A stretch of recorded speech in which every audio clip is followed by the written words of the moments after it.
John Rood, welcome back to Built to Sell Radio. Hey, John, nice to see you again. Yeah, good to see you too. I mean, we had a really good chat. Gosh, it must have been several months ago, maybe 5 or 6 months ago, about your business Next Step Test Prep.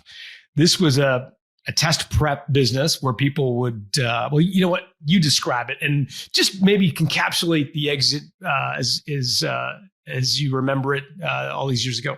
Sure. Yeah, I'll give you a quick overview. So it's such a long time ago now. So in 2010, we created this business. And the background of it was that I had been in management consulting for 3 years.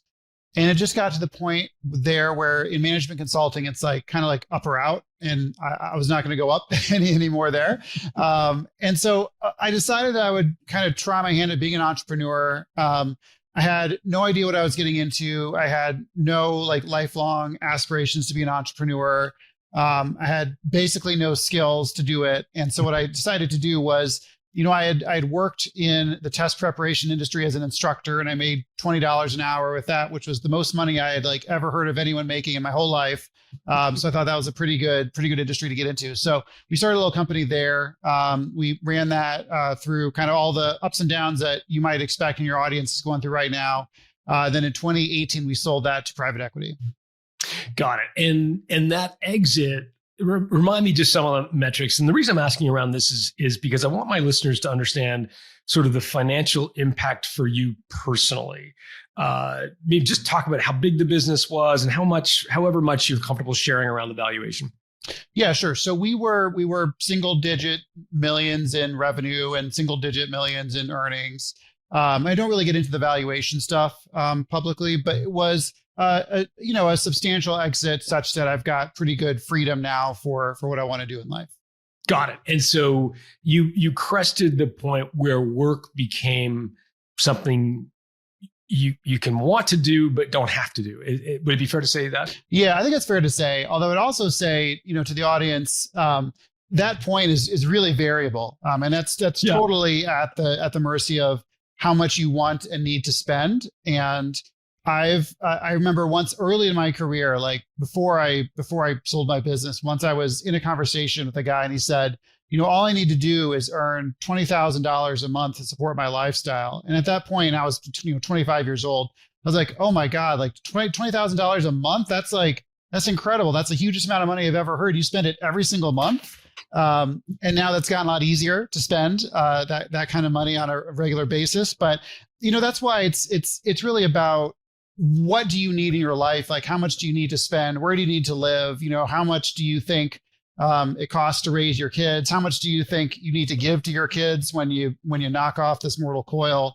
All of that's pretty flexible, I would say.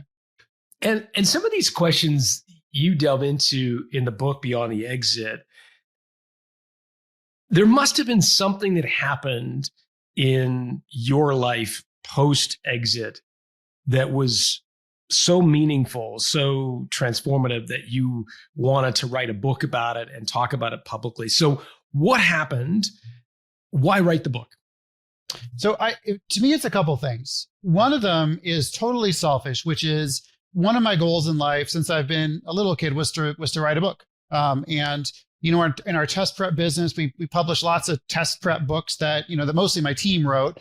Although my name was on the back of some of them. And I just had not written a book in life and decided to do it and started to think about what do I know? What story can I tell? What can I impart? And I remember thinking this, I was like, well, I could write, the 100th book on implementing traction and, KPIs or whatever. I could write that book. But this was something I knew really intimately. And it's funny, at the time when I started to conceptualize this book, it really felt like no one was talking about the challenges as well as the opportunities in the post-exit life. And now, 2 years later-ish after I kind of started the project, it seems like a lot more people are talking about it, including you and your audience. But I see a lot more of it, and so I'm happy to have the book out, happy to have done it, and happy that that's a broader conversation now, so where it doesn't feel like, this is the only guy who's talking about it. Yeah, no, for sure. It's certainly come up a lot on this show. We've, as you know, dedicated a whole series to the topic because it's one that is important and not talked enough about enough, but certainly getting more sort of awareness in the community.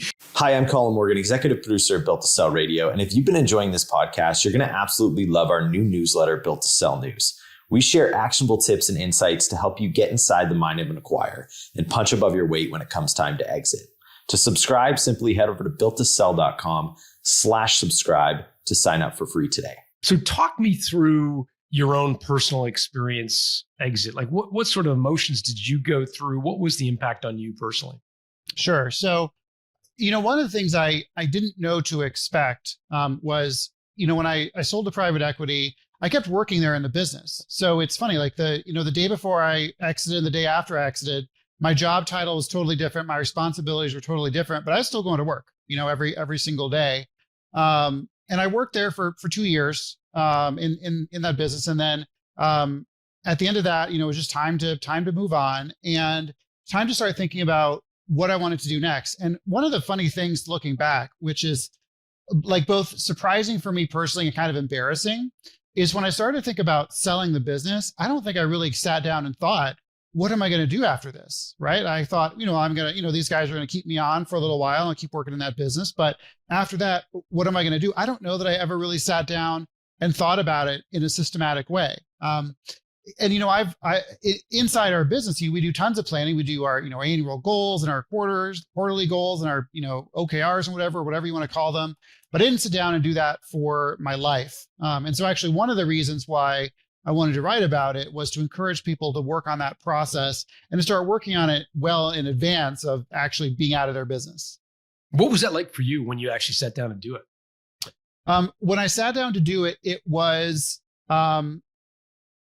surreal, I would say, like sitting down with a blank piece of paper and trying to figure out what to do with your life as I was in my late 30s, I guess.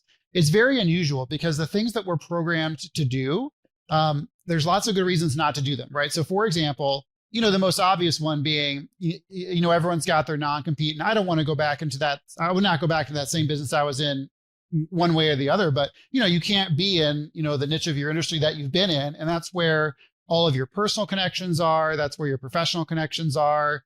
That's where you understand the market and the opportunity.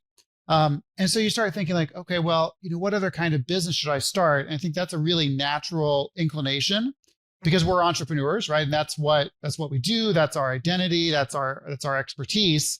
And you start thinking about that and then you start kind of like, it catches up with you a little bit. Like, wait a second, like, I don't need to do that. Like, why am I voluntarily doing this thing, which I personally remember being remarkably hard and stressful.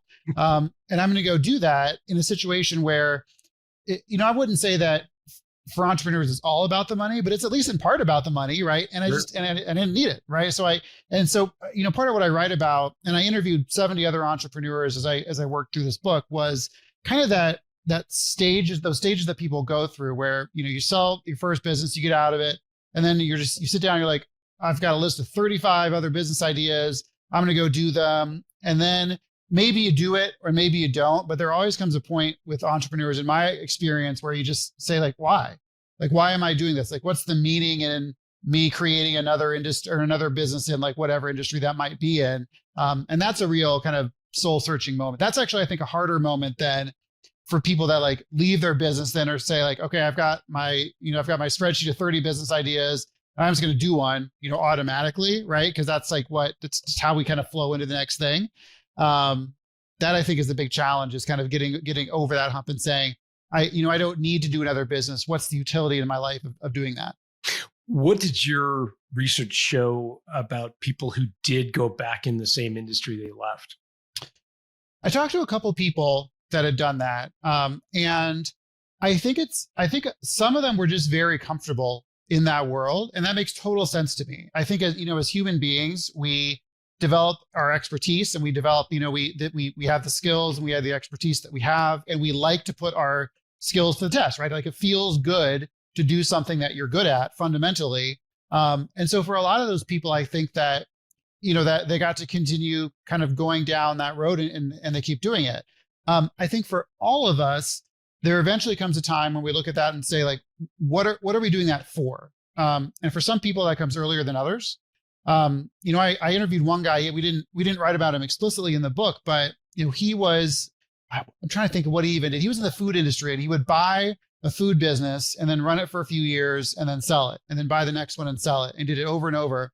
And so one thing I asked everybody in my interviews was, I said, like, what's the end of this process like for you? Like, when are you going to say, I've made enough money in the food industry or whatever, and now I'm done? And he said, I think I'm going to die doing it. And I was surprised to hear it. That was surprising to me. There's an author, I'm sure you know of his work. So Bo Burlingham wrote Finish Big, a great post-exit and exit planning book. And he says in the very beginning, you're going to exit your business eventually, one way or another, even if it's in a body bag. And and so I think that's really true. Obviously, that's really true. And so thinking through that process of like, wait, do I really want to be doing X, Y, Z for the rest of my life? Like, that's definitely a wake up moment for people. And in your case, you thought, well, maybe I'll do another test prep business. I've done MCATs, I've done LSATs. Maybe I'll do the whatever GMAT. But you chose not to do that.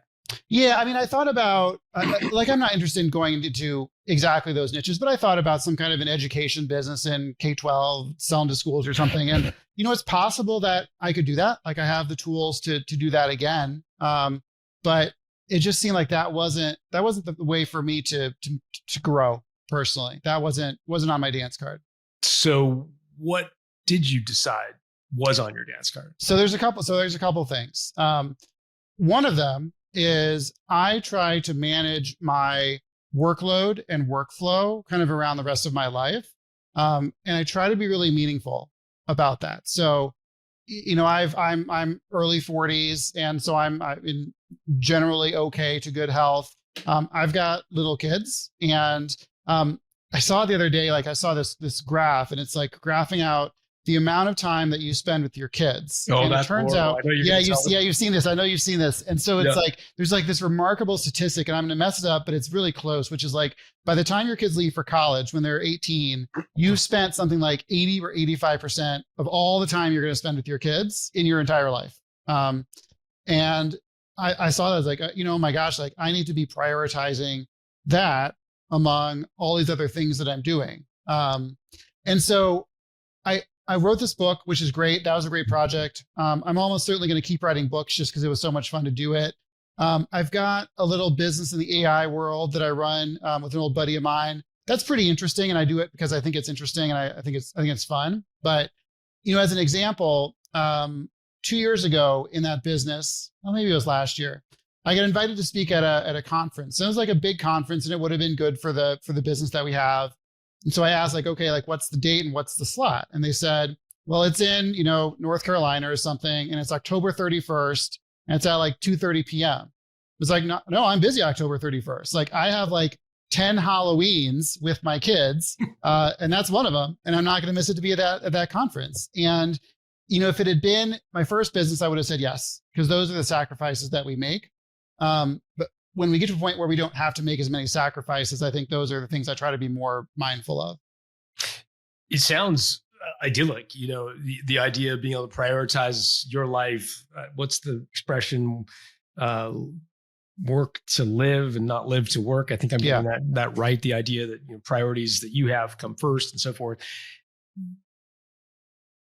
But it can't be that easy. I mean, we've interviewed folks on this show who've had real difficult periods after selling their company, emotionally, psychologically. I mean, it sounds too easy than it possibly can be. Yeah. Like, what's been your experience? Like, I think for a hard charging type A, achievement oriented, which kind of by default you have to be to build a business, in your case, to millions of dollars of profit, isn't it kind of hard to turn all that stuff off? Yeah, it absolutely is. And I think that's the struggle that I for sure have gone through. And I know that many of the entrepreneurs that I spoke to go through that struggle as well. And I think in part, there's a grieving process to go through for the part of you that has to be a hard charging entrepreneur. And it's a totally voluntary process, which is why, in my opinion, so many people just like go back to work like as soon as they possibly can and work as hard as they can on whatever the next thing is. Lots of people do that. And, I have no judgment. That's totally fine for people that want to live their life that way. When you decide not to, I think there's a grieving process that you have to go to where the things that sustained, especially your ego, have to change. We are used as entrepreneurs to our businesses growing every year, that every year we're doing something that's bigger and better. When we leave our business, the same thing happens to everyone who exits, right? So your friends or you come up to you and talk to you, or you go to your relatives for the holidays, your in-laws or whatever, and someone asks you, what are you going to do next? And it's a loaded question, right? It's not a straightforward question. It's a loaded question because the way that, whether it's meant this way or not by the speaker, the way the entrepreneur interprets that question is whatever's next has to be bigger and better, because that's what we're used to, right? Like, you never have a business be like, well, my business is going to decline 10% next year. Like, that's my goal, is decline 10%. Like, no, it's got to be bigger and better. And eventually you have to learn that there just is no bigger and better, right? You can have a larger business. You can have a second business, a third business, a fifth business, like whatever. And certainly I know people that have done that, but if you weren't happy with the first one, you're not going to be happy with the 10th one. I love this quote from Naval Ravikant, who a lot of your listeners will know. And he says, sure, if you're not happy with a coffee, you won't be happy with a yacht. I just love that quote. I think it's exactly correct. Interesting. If you're not happy with a coffee, you won't be happy with a yacht. Yeah. You learn to appreciate the little things. Right. Yeah. And for us, it's funny, like the things that we can appreciate are not little. Like, so what you said is correct, but like if you, let's say someone hypothetically, not me, but someone hypothetically, they exit for $50 million or whatever, like whatever the number might be. And then they say, and then like, their mother-in-law comes to them and says, what are you going to do next? I hope it's bigger and better. And they're like, oh my God, like, how am I going to create a $500 million a year company? But if they do that, there's nothing there. There's nothing bigger and better in it. It's just more. It's just more of the same. Like, there's nothing more that they can buy. I mean, maybe your private jet guy will correct me, but like, there's very little more that you can buy. There's very little more that you can do. So that's, I think, part of it. And the other part of it too is we're used to being important people. And I think that the day that you stop running a business, your importance like to the world goes down so much, right? And then you ask your therapist, of course, your therapist is going to say like, well, you're still enough. And that's true. And that's what we have to earn our way to that. But there's so many stories in my book of someone who, maybe they sell and then they get like fired by their new owners or whatever. And this guy that I met, who's a professor now and a good friend of mine now here in Chicago, and he says, the day that he left his business, you expect that the phone will keep ringing. And it just never does. Right. Like, one guy who sold a business, told me that he thought that like Good Morning America was going to call and have him on to talk about the sale of his business. And he was kind of joking, but at the same time, you think like, well, I did a really big thing and now I'm going to be like a little bit famous here. But no one cares. Like, people have 7, 8, 9-figure exits literally every day. Most of those people are not going to be celebrities. So there's kind of like a death of that ego that has to happen.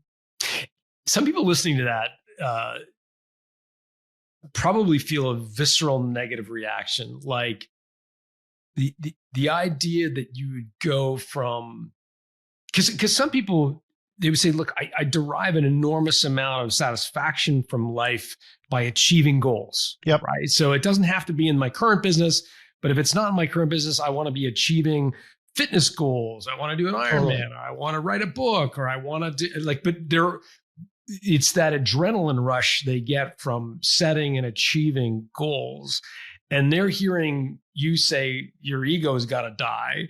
And it's like, I couldn't exist in that world without that achievement. So how do I get over my ego? Like, what's the, do you know what I'm asking? Yeah, it's a great question. Yeah, no, I totally get what you're asking. I think that for those of us who have been very type A and goal oriented, it's really tough to let go of it completely. And I think that you don't have to. I think you have to let go of kind of the business ego eventually, to get on to kind of what the next thing is going to be. And so here's some examples. So I interviewed one guy who sold his business, and I think that the headline price was like $700 million. And he had a partner and investors and whatever, but like he had a very, very good exit. And one of the things that he'd always loved doing was martial arts. So you didn't have that much time to do it when you're running a business. And so like, for me, it's like, okay, like I like to play tennis. So I like kind of go play tennis at the club twice a week and hit it around a little bit. He went and got like an Olympic level trainer in his martial art and trained full time, like 40 hours a week.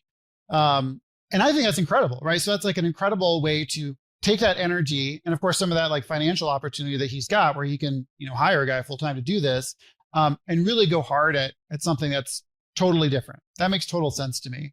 Isn't that like the alcoholic just trading like scotch for gin? And it might be, but I felt like he really liked it. And then another guy who I interviewed, I really love his story. His name is Jim, and he had a big like IT consulting business back when like you could get paid all this money to go put software into companies, blah, blah, blah. I'm sure you still can today, but anyway, it's a long time ago. He sold that company and then kind of like futzed around with stuff for like 8 or 9 years, I think. And then one day decided that he wanted to go to this like knife conference, like pocket knife conference, because he always liked pocket knives. He's like a knife guy and a watch guy, whatever.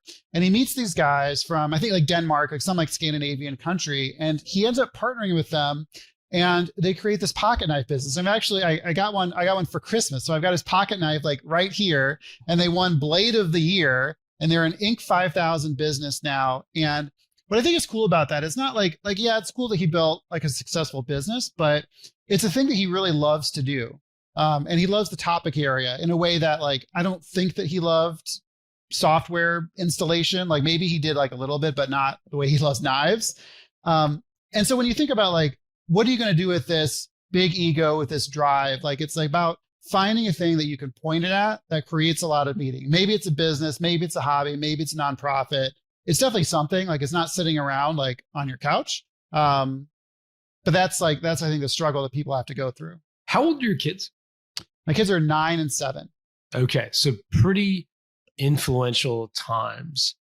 How did you think about the impression you wanted to leave with them as it relates to hard work? Because I know a lot of entrepreneurs work because they want to set an example for their kids. And even though they might not have to work as hard as they do, they want to show up and look like they're working hard so their kids see someone working hard. So they instill the values of hard work on their kids, even though financially they don't have to work quite as hard anymore.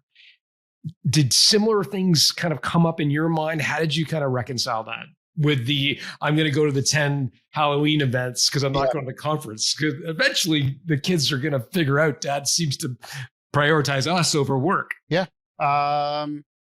Yes. Oh man, I have so many stories that I could tell about that. Let me tell 2 stories about it. Sure. So one of them is, I was doing a little, exploratory consulting work with a private equity firm. And so they invited me to come to like one of their big events. And so their big partner, their main partner is speaking. And I won't name drop him, but he's a billionaire many times over. Like, he does not need to work. 10 generations in the future, his family will not need to work. And he was talking about this issue, and he was saying that he wanted his kids to see him get up every morning, go get on the commuter train and go downtown to work. He thought it was really important for him. And I was listening to that. I was like, oh, like, this is like one of the richest people, one of the 1,000 richest people in the entire world. And still feels the need to go do that. Now, if that was his sole motivator, he could go downtown and just like hang out in an office all day and like watch TV. He could go downtown or like just go to the country club and while away the days, right? Like, and come home at 7 o'clock. But hey, it was a hard day at the office.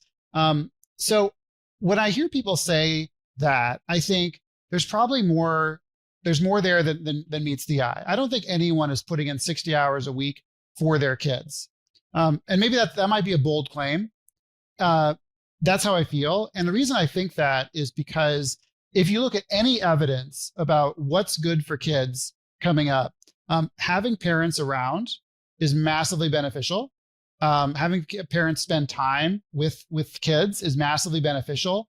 And I have seen basically no evidence that says that parents being out of the house like 60 hours a week, like on the road 4 days a week, like doing consulting in Cleveland or whatever, like I just haven't seen the evidence that benefits kids. And when I think about what lessons do I want to pass down, the lesson of earn as much money as you can and work as hard as you can, like forever until you have a heart attack and die. That's not the lesson for me. Like, to me, the lesson is family is important, balanced life is important, health is important. Those are the things I think are important. Coming now from a very privileged point where I can say those things, knowing that like my kids are going to eat like no matter what. So I recognize it's a nice thing to have. And if I was, grinding out a sales job for $90K a year or whatever, like my attitude would have to be different. Yeah, for sure. And at the same time, I just did this interview with Preston Holland. It'll have gone live by the time, this interview goes live. Preston Holland is a guy who writes a newsletter called Private Jet Insider, and he's got a whole following around his business, which is advising people on buying a private jet. And you can imagine the circles he runs in. It's all kind of YPO and Tiger 21 and all the sort of super wealthy entrepreneurs who, in most cases, can't get off the hamster wheel. Like he told a story of entrepreneurs who've sold their business, cocktail parties that he's been at where, they quietly tell him, I could never just live off my capital. I want to build the next thing. And they're on this sort of hamster wheel. And I'd imagine there's some of my listeners who feel the same way. They've got an exit in mind. They want to build, sell, and they want to go do this again, and go to fancier parties and drive bigger cars and maybe one day buy a jet or a fractional jet car, because they want to live a life that is very glitzy and connected, and they want to get invited to the inauguration. They want that sort of life that they feel is a big life. What advice would you have for someone thinking that way? So first of all, that's totally okay. And that's not what I want. But I think that different people want different things as long as they have kind of examined what the point of it is. Here's what I mean by that. I thought when I started to do my research that I would have to kind of bucket my research subjects into size of exit, and that size of exit would dictate what kind of problems and opportunities they had. And I found basically none of that. So the problems and the opportunities that people have are fundamentally the same, from $10 million exits to $1 billion exits. You can spend more on things. At a certain point, you have to kind of try hard to spend more money on things. But the problems are the same. And I read about this story in my book where Larry Ellison, the founder of Oracle, was going to launch his new yacht. And one of the Microsoft guys, like Steve Ballmer, maybe the other, not Bill Gates, one of the Microsoft guys launched his yacht, and it was like X number of meters. And then Larry Ellison launches his yacht like a week later, and it's in secret he made it 5 meters longer just to piss off the Microsoft guy, right? And so at the very top level, the very richest people in the entire world, it's still not enough. So if you're the sort of person that's comfortable kind of saying that and saying there is no enough for me, I need more power and more money and whatever, and that's what drives me, that's totally fine.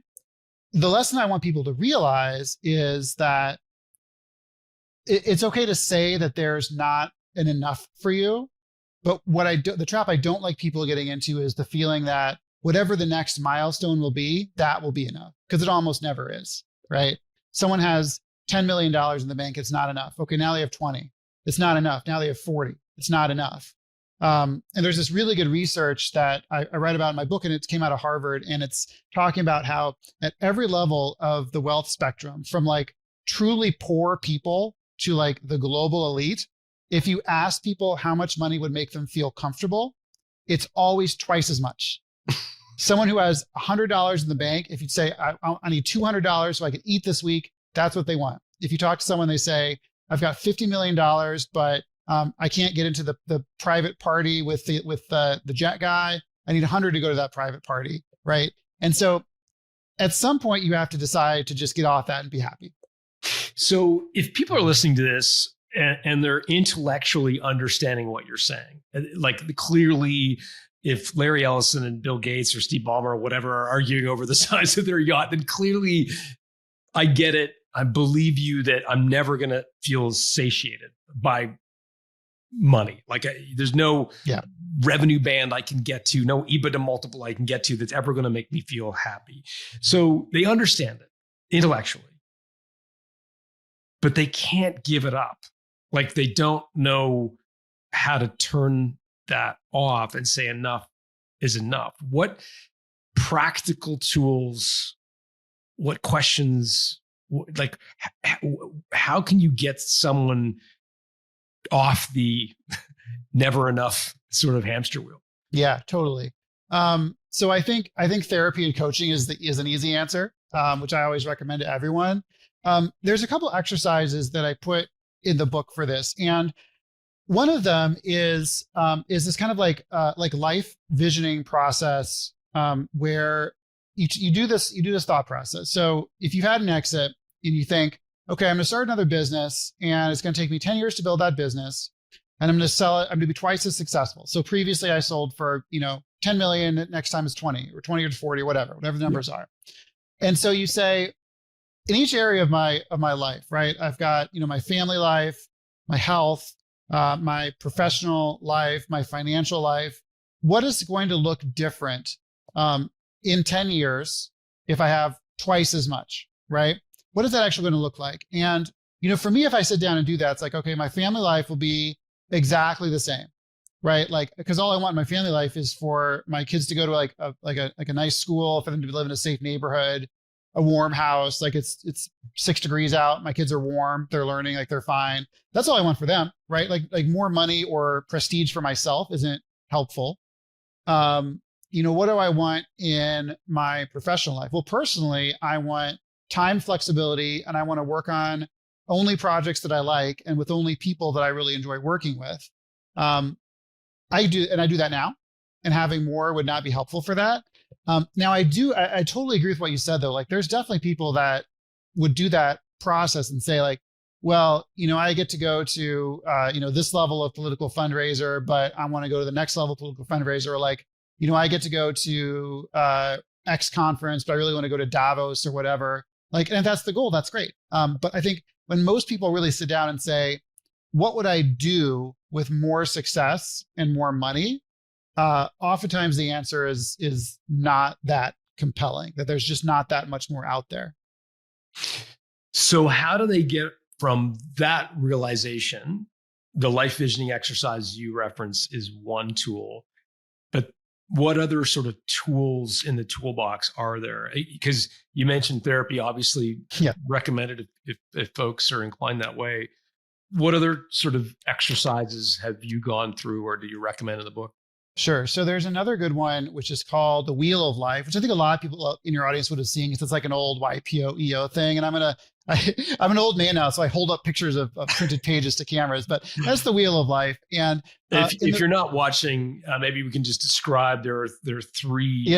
Sort of we got a wheel here. We've got a wheel. There's about a dozen kind of factors, and we're going to rate them. And so the factors, I won't go through all of them, but so there's definitely our finances, our career, there's our family, there's our fun, but then there's things like our spiritual life, our emotional life, our intellectual life.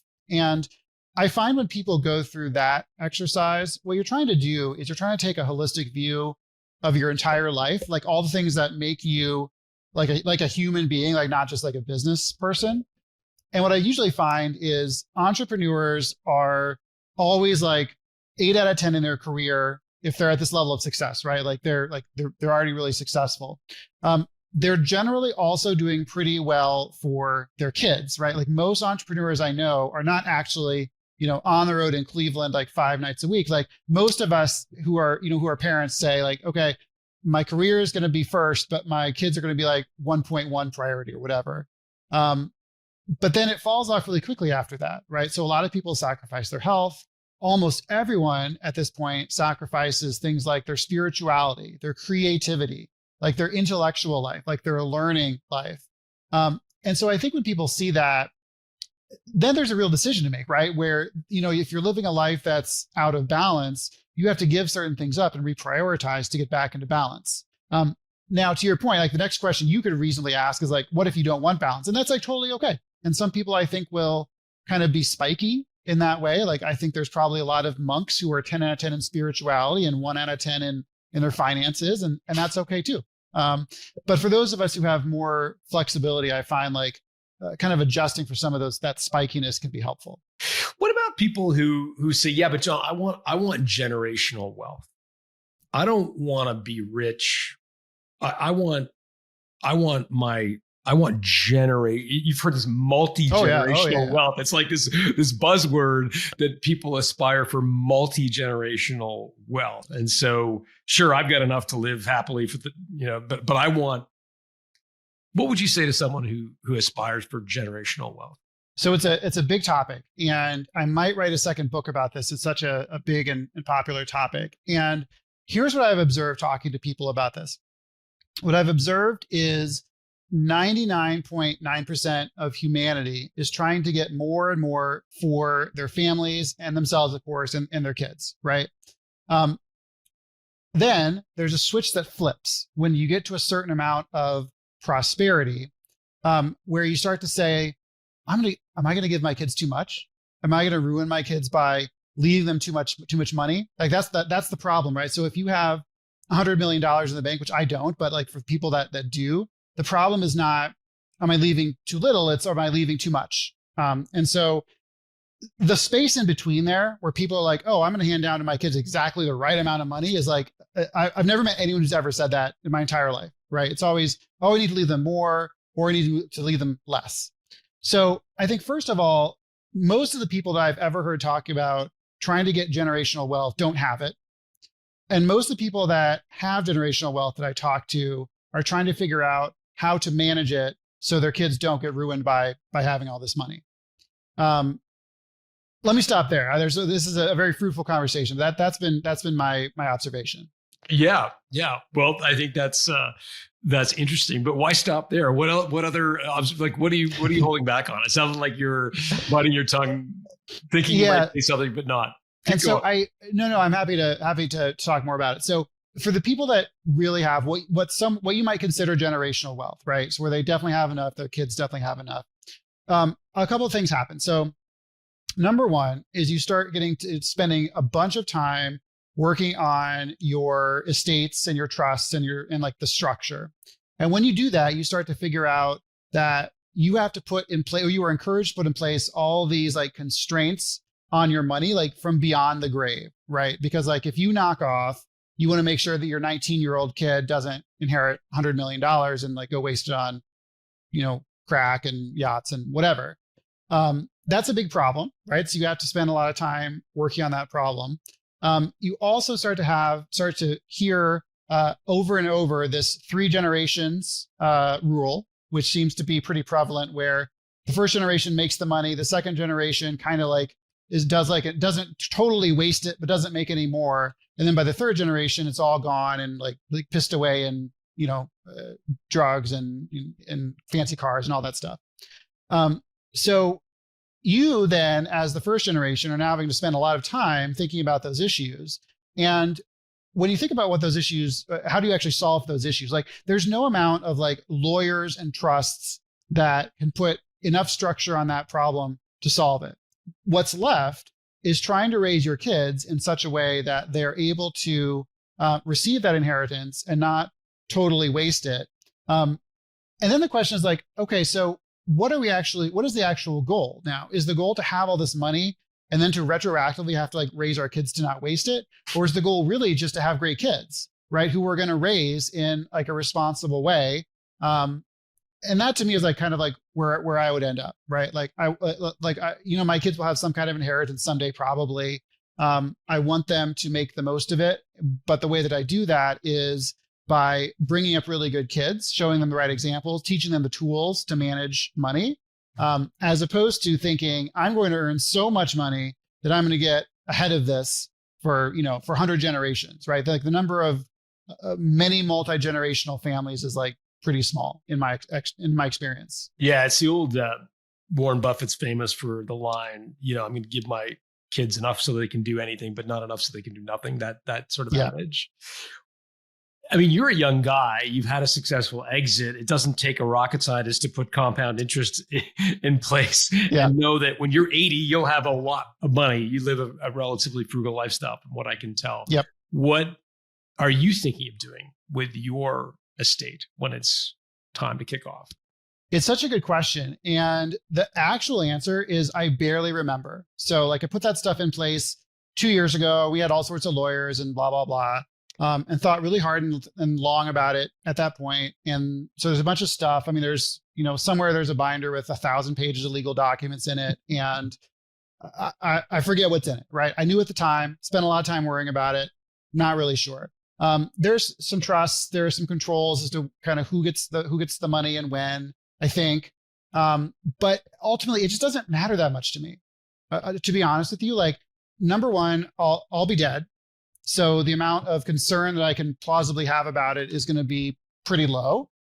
Number two, I think, again, like you can put all this structure in place and do all these things with it, but ultimately like your kids are going to get this money somehow, and they're either going to manage it well or not going to manage it well. And that comes down to like, are they good kids? Did you raise them? Well, good adults by that point. Did you raise them with the right values? Did you introduce them to the right people and show them the right examples? That's what that stuff comes down to, much more than like, and I've seen people who have like, okay, well, there's $50,000 for a wedding and $50,000 for your first car and $150,000 for your down payment on your house or whatever. And just to me, it's like, no, like I don't need to be like managing my kids from beyond the grave for 3 generations. I have no interest in that. It's funny. James Ashford was one of the first people we interviewed for this series about life after an exit. And he described the tension he felt with his wife, his spouse, after selling their business. And I remember the story. He said, when you're, up and comer and you're pouring all your money back into your business and you don't have any real money to speak of, in some ways it's easier because if your kids are going to go to a school, they're going to go to the local school. You're not going to ship them off to some private school. I mean, and so your world of decisions you need to make as a couple is very small because you're doing things that you can afford and it's a relatively limited band. When you have a liquidity event, all of a sudden there's a lot of money and a lot of friction can occur between a couple because suddenly unearthed, unspoken about values around money are immediately revealed because you have the money to make decisions. And all of a sudden you learn that you don't share the same values around money that your spouse does. You're nodding. What experience did you have around that? So your point's a really good one. I want to broaden it. Sure. So in my own life and in the research that I did, the time after an exit can be really hard on marriages because it's a time of transition. So it was hard on my marriage. And then as I interviewed more and more people, most of them said the same thing. And that was a real surprise because you would think like, exactly as you would outline, you're an up and comer, like you're working really hard, like trying to, make your family work. And then finally you have this event, which you think is going to like fix all your problems. And then it turns out that a couple of things happen with marriages. Number one, the person that sold the business is going to be around a lot more, right? And this is the modern world, right? Both spouses work in Sure. many or most marriages. So it's not like there's like one spouse like hanging out at home, but like now you're just around a lot, right? In a way that you weren't before. there's also a lot of tension that happens when you're building a business, because a lot of the family energy, in my experience, ends up having to go to the entrepreneur, right? And you see a lot of entrepreneur families where, there's one entrepreneur who's building this huge business. There's another entrepreneur who kind of has like a normal job, right? And all the energy gets sucked up into the business, right? And the other half of the couple who's a teacher or a nurse or a mechanic or whatever, like they might be, like doesn't get as much bandwidth, and that comes home to roost after the exit in a lot of different cases. I think that just all that tension and now as a place to escape, whereas previously like it didn't. And what I mean by that is, both spouses have time to kind of slow down and think like, wait a second, how is this really going? Like, we don't need to go 100 miles an hour right now. We can step back and think about this relationship, et cetera. And then some of the issues that you had raised also come up, right? Like we have to figure out like our trust and estates issue. We have to figure out like, we no longer have to live in Akron or wherever, like, cause your business is there. We can live wherever we want in the whole world. Where do we want to live? And to your point, exactly, like there could be some disagreements there as well. Yeah. Are you willing to share any that you went through personally? Yeah, I'll share one, which I think is actually a less serious one, because I don't want to get in trouble with my wife listening to this later. So Smart. This less serious one is like, we had to figure out where to live. And we really did, like at a certain point, have the entire world to choose from, right? So we live here in the Chicago suburbs. We've lived in Chicago since we left college, and my wife's family's from Michigan, so they're nearby.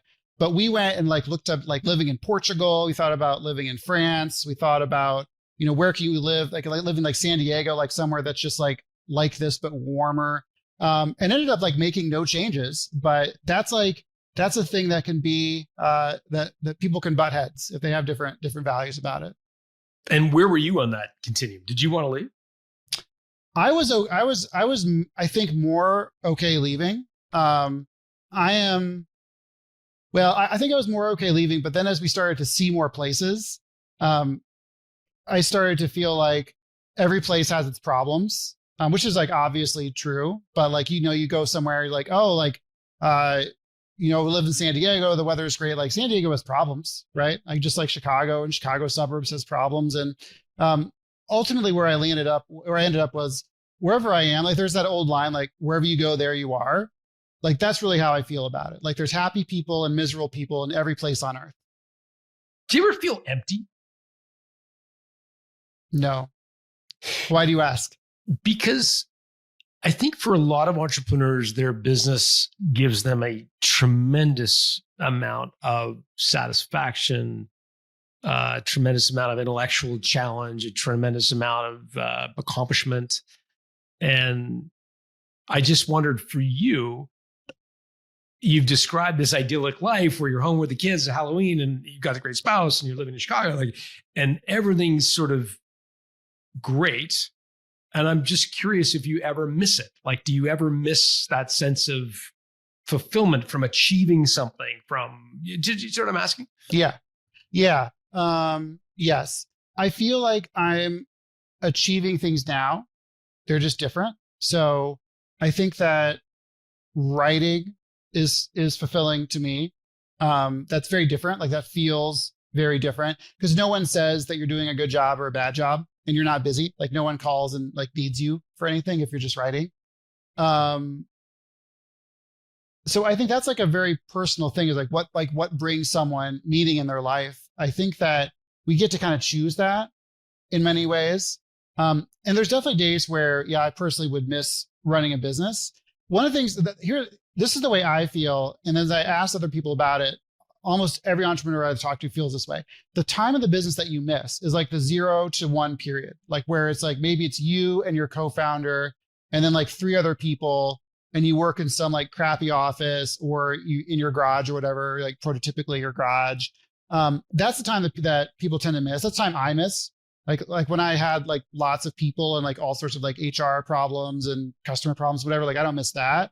And so if that's the kind of thing that you like, which is what I like, I think that there are ways that you can be thoughtful about engineering that into your life, right? Like, so abstract from that a little bit. Like, let's say I liked the first 3 years of running my business. So I like working on a small team, which I hand select, where, I get to pick the things to work on.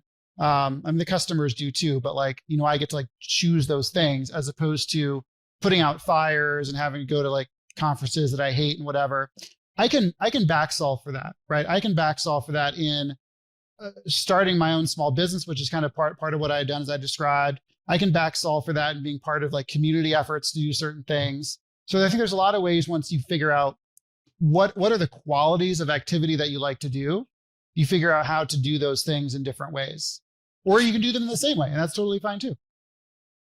You interviewed 70 entrepreneurs who had sold their business, in a range of exits from huge to less meaningful.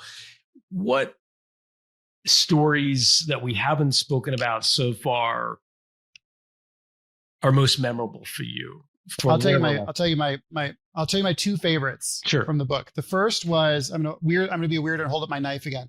First was my friend the knife guy, right? Because my friend the knife guy figured out, how do you turn a thing that you are incredibly passionate about into your day-to-day life in a way that ticks all those boxes, right? So he did a great job at that. My other favorite story, it's at the very end of my book. I was so happy to put it there. So it always comes back to me, of course. When I was 22, 23, or coming right out of school, I got a job working for this guy named Russ, and he had like how do you describe it? It's like an expert witness placement business. And he'd had it for a long time at that point. And, I was 23 and maybe he was 33, right? He was still a pretty young guy. So I worked for him for a really short time before I went into consulting. He was really the first successful entrepreneur that I knew, until I found out that one of my friend's dads in high school owned like a third of the real estate in our town. But I didn't know that at the time. So anyway, he's the first entrepreneur that I thought I knew that was really successful. And he sold his business and then went and did like all this other stuff. Like he started like he started like a line of like luxury pens, and he had this like project to like heal the Israeli Palestinian conflict through entrepreneurship and like all this stuff, like all this like really cool, interesting stuff. And then one day he gets the opportunity to go buy his old business back, right? So this is a guy who built this business for like 20 years, sold it, comes back to the same business. And at the end of our interview, I asked him, Russ, you're a successful person, you have resources, like you could be doing anything you want in the entire world. And you're running the same business that you ran before, and what's on the other side, right? Like you've gone through the whole process. Like what else could you be doing? Like, do you want to do anything else? And he said, like what? And I love that. Like, I just love that answer, because like, here's a guy who's like seen everything. Like he's like, he knows what it's like to leave a business, like can do hobbies, travel around the world, whatever. And what he wants to do is run his business that he was running when he was, 22 years old, 23 years old. Do you feel the same way? Like if you could rewind the clock, would you go back to running the test prep business? No. It's possible that I would run a different business, but as the business got more complex, I enjoyed it less. And I think that's relatively common. It's nice to see like bigger numbers and like bigger growth and whatever, but like my favorite times of running that business were the early days, and I can go engineer that, as we'd already said, in my own life. It's interesting. I'm reading Simon Sinek's book, The Infinite Game. Have you read it? No, I read his other book. I don't think I read that one. Yeah. It's actually a really interesting concept. Simon Sinek, of course, the guy who wrote Start With Why. The infinite game is this idea of there are finite games where there's a winner and a loser. There's an objective goal that you reach the goal and then you decide you've won. And so it could be a financial, like I want X $1 million of net worth or whatever, would be a finite game. In his mind, an infinite game is one that just goes on forever. You never win or lose. You're always optimizing and trying to aspire to this kind of idyllic land on the hill, what you never actually get to. And I wonder, it's almost the antithesis of building to sell and selling a business so that you can have the kind of life you describe. And I'm just trying to reconcile, this idea of the infinite game and building a business so that it becomes like your life's mission to build this business. Sounds a little bit like Russ, where he's just happy to build this, expert witness placement business. And when he sold it, he wanted to get back into it. And I think some of our listeners may be asking themselves, like, do I want to play the infinite game and build this business? And as Bo Burlingham says, go out boots first. Mm-hmm. Or do I want to live the life of John Rood, which is one where, he's sold his company and he's now flexing other muscles. Is there a way you can help guide people through that decision in their mind? Yeah, here's another tool that I like to use. And so sometimes people call it the vivid vision. Sometimes people call it the painted picture. And it was the 1-800-GOT-JUNK guys were big on this one. And I think one of them wrote a book on it. Cameron Harold was the guy's name. He wrote a book on it. Yep. Yeah. And it's a great exercise where you sit down and you're writing about X number of years in the future. Here's what my life is like. And there's no bullet points. There's no numbers. There is text, right? So you're writing about, here's what my day looks like. And you're writing it longhand. You're like, I get up at this time and here's what I'm going to have for breakfast. And here's how I feel. And after breakfast, I do this. And so you're thinking about what, like in the course of your day, is actually really makes you happy, is what is fulfilling, right? And so not these like lofty long-term 20-year goals, right? What we have is now, right? Like our not too philosophical, but like our fundamental unit of human experience is now. When we think about the future, we have anxiety about the future. When we think about the past, we have regret about the past. All we experience is now and today. So if you think about what do you want today to be exactly like, then we backfill that with like, what are the activities that get us there, right? And so for me, I've done that, and like this is kind of the life where I'd envisioned, where I'm on with you. I'm enjoying our time together. I did some stuff for my my AI business before with my partner, who I love, like one of my best friends. I'm going to see my kids later. We're going to have a nice evening together, et cetera. And this is what I want. But if you did that kind of exercise, and it's like, I wake up at 5 a.m. because I have to get to CrossFit before the day begins at Davos or whatever. Then you build a different life around that, right? But it's really hard. It's easy to say like, okay, in 10 years, I need to have $10 million, right? That's kind of like too easy. I think it's harder and more impactful to say, in 10 years, like, here's what the quality of my lived experience is going to be. Like, here's like based on my values and how I know myself, like, here's what makes me happy. That I think is a really good exercise to go through. And how do you stop and break the inertia? Because there's an enormous amount of inertia that I think founders feel like pushing them forward. So, there's a business that needs demands their attention. There's customers that need their attention. There's goals to achieve, there's et cetera. And society is constantly in your ear, saying to want more, right? You got to have more followers on Twitter. You got to have longer yacht if you're Larry Ellison or whatever, right? It feels like it's not natural what you're doing. Your ability to write the vivid vision and write it longhand and live it and make decisions and sacrifices to live it. Like, that takes a lot of energy to break that inertia, doesn't it? Yeah, I think that it does.